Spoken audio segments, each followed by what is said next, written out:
On the 8th of August 1942, inside of DC jail in Washington in America, an American man who had been condemned for spying for Nazi Germany was led into an execution chamber, ready for his date with the electric chair. He was a man who became the only American to be executed by the Americans for collaborating with the enemy, as in the Axis alliance and forces. But the story of Herbert Haupt is one which is captivating and shocking. He was a man who had been part of pro-Nazi groups early in his life, and he was someone who was born in what today is Germany. However, Haupt faced an execution method which was in itself and still is rather brutal, and the electric chair claimed few American victims for their conduct during the Second World War. But what is the story of the American Nazi collaborator? As always, to support our channel, please make sure to subscribe. Herbert Haupt was born on the 21st of December 1919 inside of Stettin in Germany, and his father was a First World War veteran who then moved to America following the economic troubles of the 1920s, and he moved his family to Chicago as he tried to find work. Herbert and his mother came a few years later, but Herbert Haupt became a citizen of the US in 1930 when he was 10. He had a rather normal upbringing and schooling, an early life, and he studied to one day become an optician. However, he became a member of the junior part of the German-American Bund. This was a pro-Nazi American organisation that was set up, and they followed the instructions of Rudolf Hess to establish a Nazi organisation inside of the States. Many members wore uniforms and they held large rallies. They also got involved in actions demanding publishers to print pro-Nazi propaganda, and the Bund even encouraged a boycott of Jewish shops, and they later held huge rallies inside of Madison Square Gardens, where around 20,000 people attended to hear pro-Nazi speakers. Herbert Haupt had shown pro-Nazi sentiment, and he claimed that Germany was much superior to America, and this even caused a fight in which one of his former friends punched him in the face when he dressed up to a party as an SA member. However, as the Second World War broke out, Herbert Haupt then decided to go further in his pro-Nazi actions. He embarked on a trip with two of his friends, but he managed to secure a German passport from an embassy in Mexico City.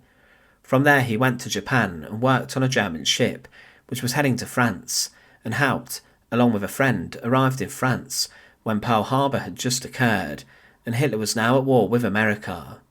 He was stuck in Europe, and he travelled to his grandmother's home in Stettin. However, Haupt then served as a coast watcher, and he later was awarded the Iron Cross Second Class, along with other accolades, but he was then recruited to become part of the Abwehr Secret Intelligence Service, and he became a spy and a saboteur. He was sent back to America and was part of Operation Pistorius. This was a collection of 12 English-speaking German men who were trained in sabotage, and 8 of them were sent on a U-boat to try and get back to America to subvert their war industry. Herbert Haupt arrived in Florida on the 17th of June 1942, and he travelled to Chicago, visiting his parents. It's not known if he had intentions to actually disrupt the American war effort, or whether he wanted to just keep his head down when he went back home. However, he was turned over to the authorities following the arrest of other members of the Nazi scheme. He was handed over to the US military on the 27th of June 1942, along with his parents, who were treated with suspicion. He was sent to Washington, D.C., and he faced a military tribunal for his crimes. In this, Haupt was considered to have been a German spy, despite the fact he had not yet committed and conducted any sabotage or operation against the Americans, and they pushed through with his trial, as the Americans managed to prove he had been trained with the intention of spying for the Nazi enemy, and because of this threat, the American judges pushed for the most brutal and severe punishments. All of the men who were accused alongside Haupt were found guilty, including him, and 6 of them, including Haupt, were sentenced to death for their actions. His parents were also convicted of treason, and they lost their citizenship for not telling the authorities of the actions of their son, and even his uncle and aunt were convicted of crimes. His father was sentenced to death, and his mother was sentenced to 25 years imprisonment. Before the court ruling was announced, the judge, William Joseph Campbell, made a long speech outlining the crimes of the men and the severity of them. He said, "Our enemies seek to destroy us, both by force of arms on our far-flung battlefronts and through disaffection and treacherous sabotage within our own borders. The home front is our titanic struggle against the enemy, and it's equally important and certainly more vulnerable than our battle lines. This is a war of people against people, as well as cannons against cannon. To endanger this home front, therefore, is as treasonable as an act of spiking our guns in the face of the foe. Deliberately and in secret, under the cloak of American citizenship, the agents and helpers of the saboteur scheme and connive to destroy their neighbours in this nation. The defendants, Hans Max Haupt, Walter Otto Fröhling, and Otto Richard Virgin, and each of them are sentenced to death. Said defendants and each of them shall be taken from the bar of this court by the Marshal of the United States for the Northern District of Illinois, and be confined by said Marshal in safe and secure custody until the 22nd day of January 1943, and on that day said defendants and each of them shall be by the said Marshal, according to law, at some convenient place within the Northern District of Illinois, there put to death by electrocution, that is, by causing to pass through the bodies of each of the said defendants a current of electricity of sufficient intensity to cause death, and the application and continuance of such current through the bodies of each of the said defendants until each of the said defendants be dead. Many people around America were very happy with the seriousness of the sentences, as they were incredibly concerned about the threat that foreign spies played inside of America.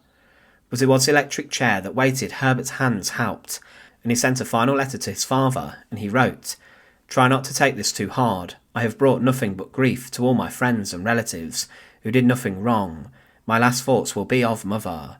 But Haupt was to be executed in what became the largest mass execution conducted by electrocution inside of DC jail. On the 8th of August 1942, Haupt was led from his prison cell on death row and taken into the execution chamber inside of the prison. There were many witnesses who were there to see his execution, along with the other men condemned for spying, and he was then secured to the electric chair. Belts were wrapped around him, and the probes were then attached to him that would bring the deadly current that would kill him. Within minutes of entering the chamber, the electricity was turned on, and rather quickly, Herbert Haupt was executed. Herbert Hans Haupt is remembered in history for being the only American who held citizenship to be executed by the American state for collaborating with the Germans during the Second World War. It's not known his true intentions when he arrived back in America. He may have been purely using his training to get back to America, following his failed plans to travel. However, we must consider the fact that Haupt had previously been a member of the Bund, meaning he held Nazi beliefs and ideas, and he was very pro-German, and he had voiced these opinions, causing him bother before. It's not really known the extent of this subversion, if the spies would have succeeded, but for his crimes, Herbert Hans Haupt was sent to the electric chair, where he was condemned, along with a number of other German spies. Thanks for watching. To support our channel, please make sure to subscribe, and once again, thank you so much for watching.